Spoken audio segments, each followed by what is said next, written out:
یا رحمت للعالمین یا رحمت للعالمین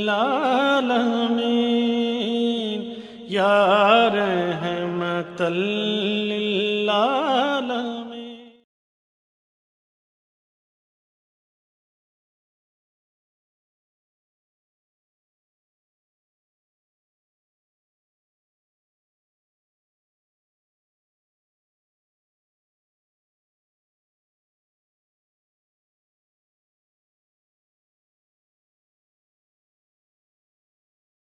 اللهم صل على محمد وعلى آل محمد كما صليت على إبراهيم وعلى آل إبراهيم إنك حميد مجيد.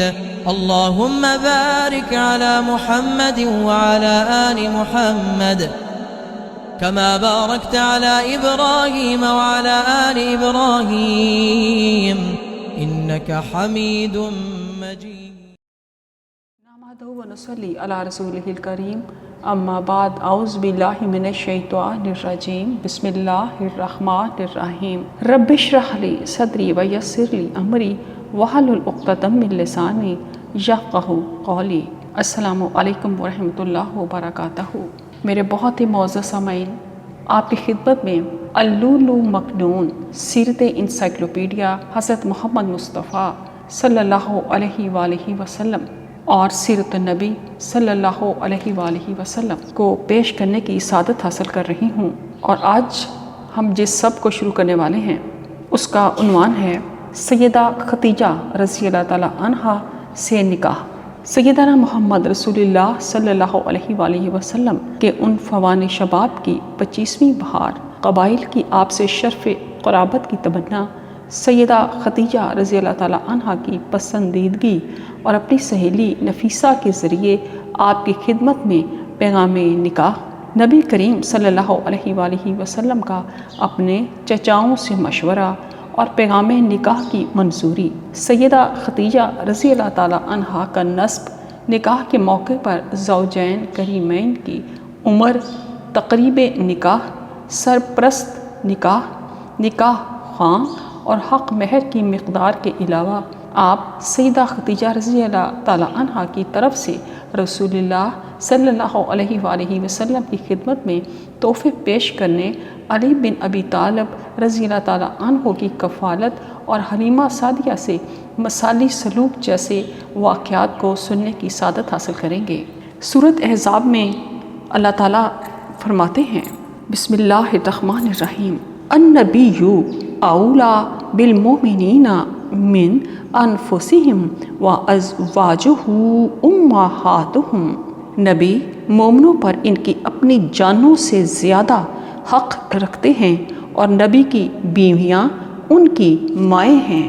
الحمدللہ نحمدہ ونستعینہ ونستغفرہ ونعوذ باللہ من شرور انفسنا ومن سیئات اعمالنا. من یہدہ اللہ فلا مضل لہ ومن یضلل فلا ہادی لہ. واشہد ان لا الہ الا اللہ وحدہ لا شریک لہ واشہد ان محمدا عبدہ ورسولہ. سیدہ ختیجہ رضی اللہ تعالی عنہا سے نکاح.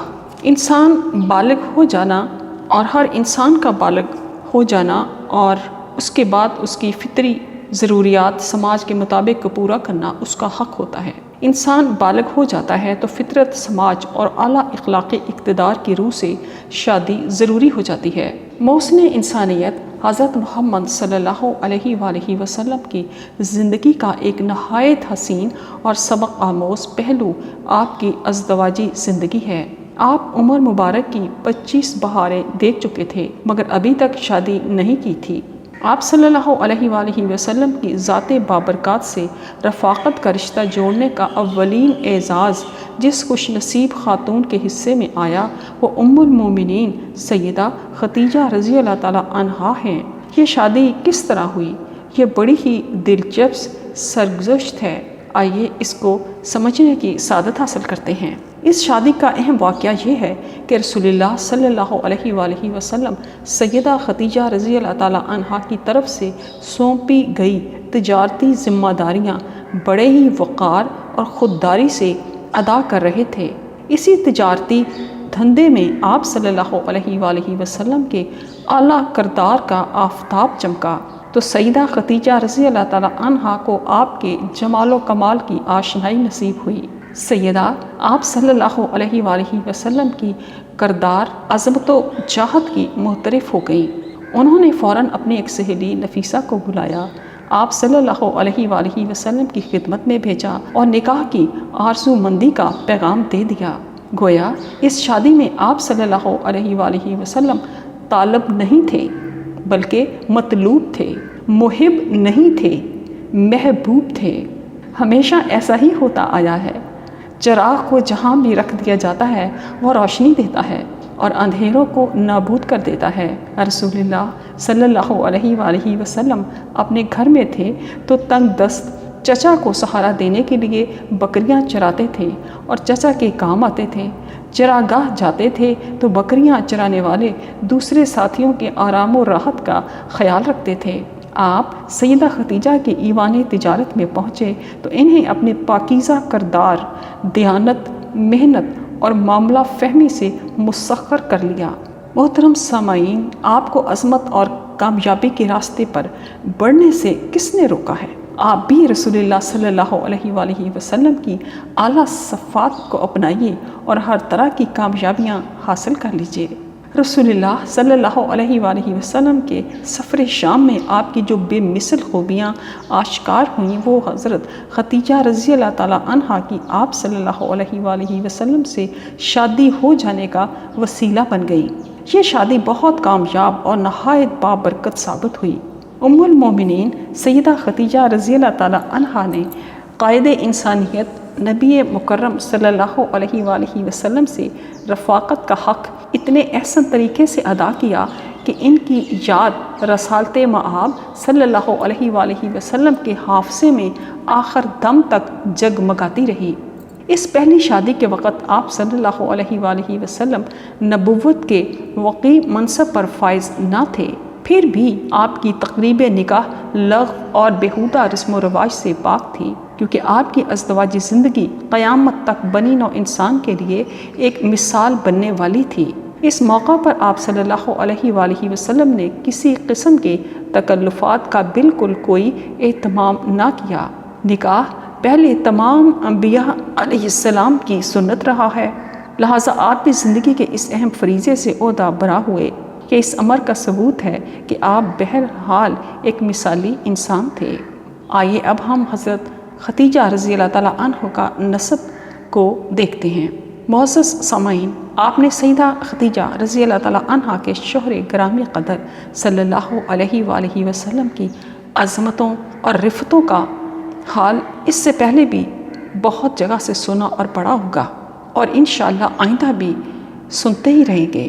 اب آگے چلتے چلتے تھوڑی دیر کے لیے یہاں ہم رک جاتے ہیں اور سید الانبیاء محمد صلی اللہ علیہ وآلہ وسلم کی پہلی دلہن سیدہ خدیجہ رضی اللہ تعالیٰ عنہ کے نامور بزرگوں کی فہرست پر بھی ایک نظر دیکھتے ہیں۔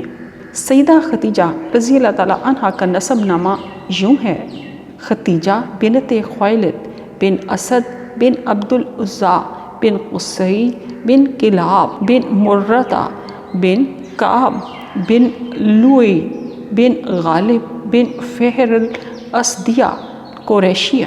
سیدہ خدیجہ رضی اللہ تعالیٰ عنہ کی والدہ فاطمہ بنت زائدہ بن الاسجن بن حرم ہدم بن رواحہ بن حجر بن عبد بن معیس بن عامر بن لویہ بن غالب بن فہر العامریاتو قریشیہ تھیں۔ حضرت خدیجہ کا نسب چوتھی پشت قصی پر جا کر رسول اللہ صلی اللہ علیہ وآلہ وسلم کے نسب سے مل جاتا ہے۔ یہ سلسلہ نسب ایسا مایہ ناز اور قابل رشک ہے کہ اللہ تعالیٰ نے اسی سے آخری نبی صلی اللہ علیہ وآلہ وسلم کو مبعوث فرمایا۔ حضرت خدیجہ رضی اللہ تعالی عنہ بھی اسی سلسلہ نسب کی دختر بلند اختر تھیں، جو بلا شبہ نہایت پاکیزہ، باعظمت اور باوقار تھا۔ قصی کی نسل سے آپ صلی اللہ علیہ وآلہ وسلم کے عقد میں آنے کا شرف صرف ام المومنین سیدہ خدیجہ اور سیدہ ام حبیبہ بنت ابی سفیان رضی اللہ تعالی عنہ کے حصے میں آیا۔ سیدہ خدیجہ رضی اللہ تعالی عنہ کے بطن سے ان کے دوسرے خاوند ابو حالہ تمیمی کے بیٹے ہند کی وجہ سے ان کی کنیت ام ہند تھی۔ سیدہ خدیجہ رضی اللہ تعالی عنہ عفت و حمیت اور طہارت و نظافت کا پیکر تھیں۔ ان کی پاکیزہ سیرت کی وجہ سے زمانہ جاہلیت میں بھی انہیں طاہرہ کے لقب سے یاد کیا جاتا تھا۔ انہیں سیدۃ النساء قریش، سربراہ خواتین قریش بھی کہا جاتا تھا۔ خدیجہ رضی اللہ تعالی عنہ کی ولادت۔ سیدہ خدیجہ رضی اللہ تعالی عنہ کی ولادت مکہ مکرمہ کے بڑے بلند مرتبہ گھرانے میں ہوئی۔ ان کے بھتیجے حکیم بن حزام بن خویلد رضی اللہ تعالی عنہ فرماتے تھے، خدیجہ رضی اللہ تعالی عنہ مجھ سے 2 سال بڑی تھیں۔ وہ واقع اصحاب فیل سے 15 برس پہلے 556 عیسوی میں پیدا ہوئیں۔ میں اس واقعے سے 13 سال پہلے 558 میں پیدا ہوا۔ سیدہ خدیجہ رضی اللہ تعالیٰ عنہ کے والد اپنی قوم میں اعلیٰ مرتبے کے انسان تھے، مکہ معظمہ ہی میں رہتے تھے۔ انہوں نے بنو عبدالدار بن قصی سے باہمی تعاون کا معاہدہ کر رکھا تھا۔ سیدہ خدیجہ رضی اللہ تعالیٰ عنہ کی سابق ازدواجی زندگی کے بارے میں اب ہم سننے کی سعادت حاصل کریں گے۔ رسول اللہ صلی اللہ علیہ وآلہ وسلم سے شادی سے پہلے سیدہ خدیجہ رضی اللہ تعالیٰ عنہا کی 2 شادیاں ہو چکی تھیں۔ پہلے ورقہ بن نوفل بن اسد بن عبد العزیٰ سے ان کے رشتے کی بات چلی، لیکن شادی نہ ہو سکی۔ چنانچہ خدیجہ رضی اللہ تعالیٰ عنہ کی پہلی شادی ورقہ بن نوفل کے بجائے عتیق بن عابد بن عبداللہ بن عمر بن مخزوم سے ہوئی۔ بعض مورخین نے عابد اور بعض نے عائد لکھا ہے۔ عتیق بن عابد کی وفات کے بعد ابو حالہ بن زرارہ بن نباش اسیدی اسدی تمیمی سے سیدہ خدیجہ رضی اللہ تعالیٰ عنہ کی شادی ہوئی، وہ بھی فوت ہو گئے۔ پھر سیدہ خدیجہ رضی اللہ تعالیٰ عنہ کی تیسری شادی نبی کریم صلی اللہ علیہ وآلہ وسلم سے ہوئی۔ بعض اہل سیرت نے، جن میں عبدالبر رحمۃ اللہ بھی ہیں، ابو حالہ کو سیدہ خدیجہ رضی اللہ تعالیٰ عنہ کا پہلا اور عتیق بن عابد کو دوسرا خاوند بتایا گیا ہے۔ اب ہم دیکھتے ہیں کہ سیدہ خدیجہ کی پہلے شوہروں سے اولاد تھی یا نہیں۔ سیدہ خدیجہ رضی اللہ تعالیٰ عنہ کے پہلے دونوں شوہر سے بچوں کی کل تعداد 5 ہے۔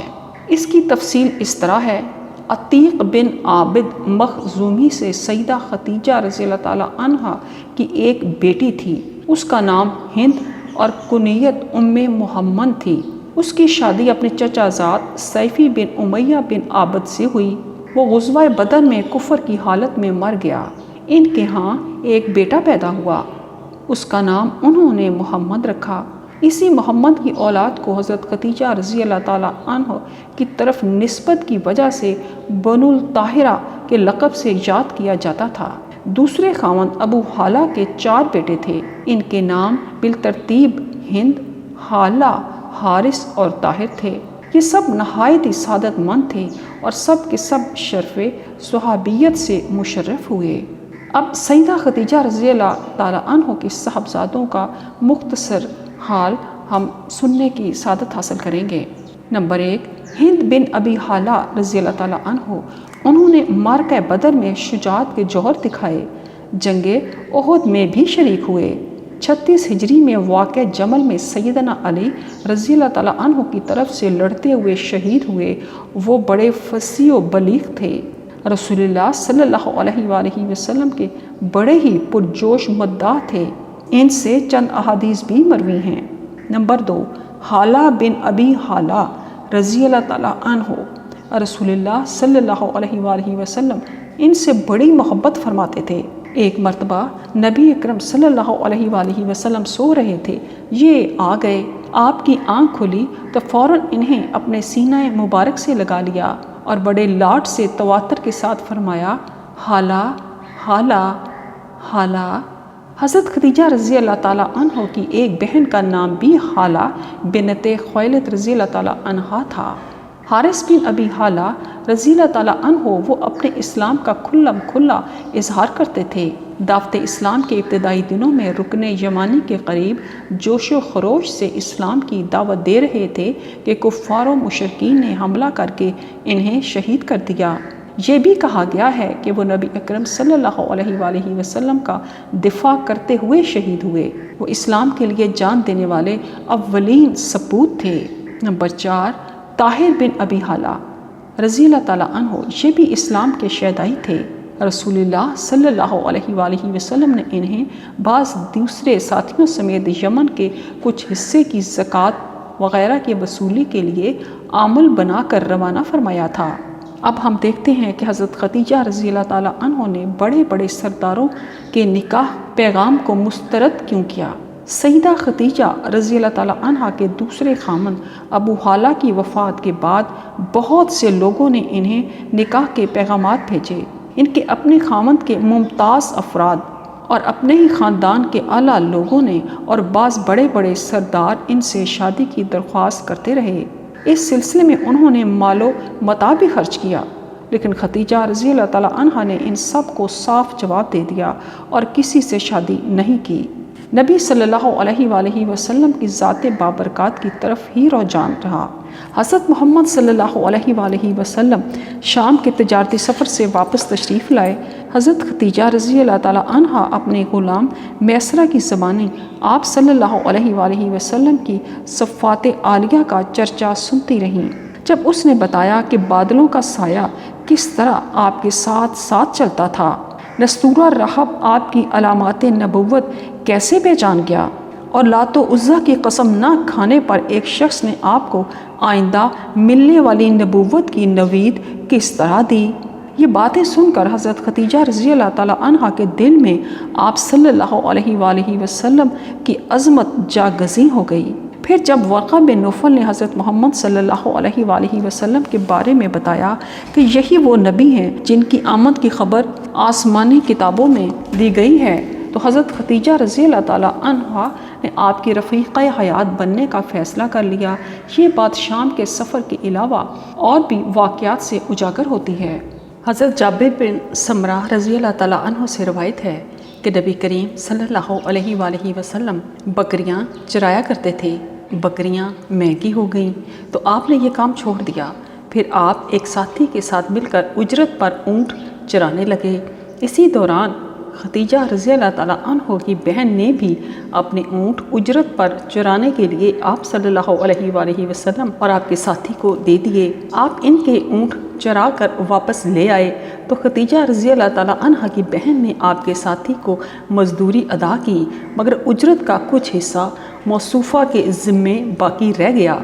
بعد کو آپ صلی اللہ علیہ وآلہ وسلم کا ساتھی خدیجہ رضی اللہ تعالیٰ عنہ کی بہن کے پاس جاتا تھا اور واجب الادا بقایا اجرت کا تقاضا کرتا تھا۔ وہ آپ صلی اللہ علیہ وآلہ وسلم سے بھی اصرار کرتا تھا کہ آپ بھی چلیے اور اجرت کا مطالبہ کیجیے، مگر آپ اجرت لینے نہیں گئے۔ آپ صلی اللہ علیہ وآلہ وسلم نے اپنے ساتھی سے فرمایا، اذهب انت فانی استحیی، تم ہی چلے جاؤ، مجھے تو حیا آتی ہے کہ میں تقاضا کروں۔ ایک دن نبی کریم صلی اللہ علیہ وآلہ وسلم کا یہ شریک کار سیدہ خدیجہ رضی اللہ تعالیٰ عنہ کی بہن کے پاس پہنچا تو انہوں نے پوچھا، محمد صلی اللہ علیہ وسلم کہاں ہیں؟ محمد صلی اللہ علیہ وآلہ وسلم کہاں ہیں؟ وہ تمہارے ساتھ کیوں نہیں آتے؟ وہ کہنے لگا، میں تو ان سے بہت کہتا ہوں کہ آئیے میرے ساتھ چلیے، مگر وہ انتہائی خوددار ہیں، ان میں شرم و حیا بہت زیادہ ہے۔ وہ کہنے لگی، ہاں میں نے ان سے زیادہ شرم و حیا والا پاک دامن اور ذمہ دار شخص کبھی نہیں دیکھا۔ یہی بات تھی جو خدیجہ رضی اللہ تعالیٰ عنہا کے دل میں اتر گئی۔ ابن اسحاق نے لکھا ہے کہ قریش کی عورتوں کی ایک عید ہوتی تھی جس میں وہ سب ایک عبادت خانے میں جمع ہوتی تھیں۔ ایک دن سب خواتین وہاں جمع تھیں۔ اچانک ایک یہودی آیا اور کہنے لگا، اے قریشی عورتوں، تم میں ایک نبی آنے والا ہے، لہٰذا تم میں سے جو کوئی اس سے نکاح کرنا چاہے ضرور کر لے۔ یہ سن کر عورتوں نے اس پر کنکریاں برسانی شروع کر دیں، اسے بہت ہی برا بھلا کہا۔ اس موقع پر سیدہ خدیجہ رضی اللہ تعالیٰ عنہا بھی موجود تھیں۔ انہوں نے اس یہودی کی بات بڑی سنجیدگی سے سنی اور پلے باندھ لی۔ پھر جب وہ وقت آیا کہ میسرہ نے بھی نبی صلی اللہ علیہ وآلہ وسلم کی غیر معمولی صفات کا ذکر کیا اور خدیجہ رضی اللہ تعالیٰ عنہا نے خود بھی آپ صلی اللہ علیہ وآلہ وسلم کی سیرت کا مشاہدہ کیا، تو وہ بے اختیار بول اٹھیں، اگر اس یہودی کی بات سچ ہے تو پھر وہ رفیع الشان نبی یہی ہیں۔ یہ واقعہ ابن سعد نے بھی ابن عباس رضی اللہ تعالیٰ عنہ سے نقل کیا ہے۔ اس میں یہ صراحت ہے کہ وہ دور جاہلیت میں ہر سال رجب کے مہینے میں خوشی کی ایک تقریب ہوتی تھی۔ دیرینہ روایت کے مطابق اس دن بھی خواتین اپنے بت کے پاس بیٹھتی تھیں۔ حضرت خدیجہ رضی اللہ تعالیٰ عنہ نے پیغام نکاح بھیج دیا۔ واقعات کے بعد حضرت خدیجہ رضی اللہ تعالیٰ عنہ نے نبی صلی اللہ علیہ وآلہ وسلم کی خدمت میں یہ پیغام بھیجا: میرے امزاد، میں آپ سے شادی کی آرزو مند ہوں۔ آپ میرے قریبی عزیز ہیں، صاحب شرف و وقار ہیں، نسب میں بہت ممتاز ہیں، امانت، حسن خلق اور صدق و صفا آپ کا ترہ امتیاز ہے۔ پیغام انہوں نے کس طرح بھیجا؟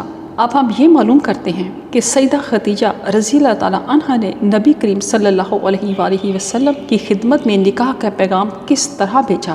اس سلسلے میں سیرت نگاروں نے کئی روایات بیان کی ہیں، ان کی بھی تفصیل سن لیتے ہیں۔ یعلا بن امیہ رضی اللہ تعالیٰ عنہ کی بہن نفیسہ بنت امیہ رضی اللہ تعالیٰ عنہ سیدہ خدیجہ رضی اللہ تعالیٰ عنہ کی سہیلی تھیں۔ وہ کہتی ہیں کہ حضرت خدیجہ رضی اللہ تعالیٰ عنہ نے پیغام نکاح دینے کے لیے مجھے چپکے سے محمد صلی اللہ علیہ وآلہ وسلم کی خدمت میں بھیجا۔ یہ آپ کے شام کے تجارتی سفر سے واپس آ جانے کے بعد کی بات ہے۔ میں نے محمد صلی اللہ علیہ وآلہ وسلم سے عرض کی، آپ کو نکاح کرنے میں کیا رکاوٹ ہے؟ آپ صلی اللہ علیہ وآلہ وسلم نے فرمایا، میرے پاس تو کچھ بھی نہیں ہے کہ میں نکاح کر لوں۔ میں نے عرض کی، اگر آپ کی یہ ضرورت پوری کر دی جائے اور آپ کی خدمت میں مال و متاع، جمال و کمال اور شرف و وقار کے ساتھ برابری کی بنیاد پر نکاح کی پیشکش کی جائے تو کیا آپ اسے قبول فرما لیں گے؟ آپ صلی اللہ علیہ وآلہ وسلم نے دریافت فرمایا، وہ خاتون کون ہے؟ میں نے کہا، خدیجہ۔ آپ صلی اللہ علیہ وآلہ وسلم نے فرمایا، بھلا میرے لیے یہ کیسے ممکن ہے؟ میں نے عرض کی، آپ یہ معاملہ مجھ پر چھوڑ دیجئے، بس اب یہ میرا کام ہے۔ یہ سن کر نبی صلی اللہ علیہ وآلہ وسلم نے رضامندی ظاہر فرما دی۔ صدق اللہ العظیم۔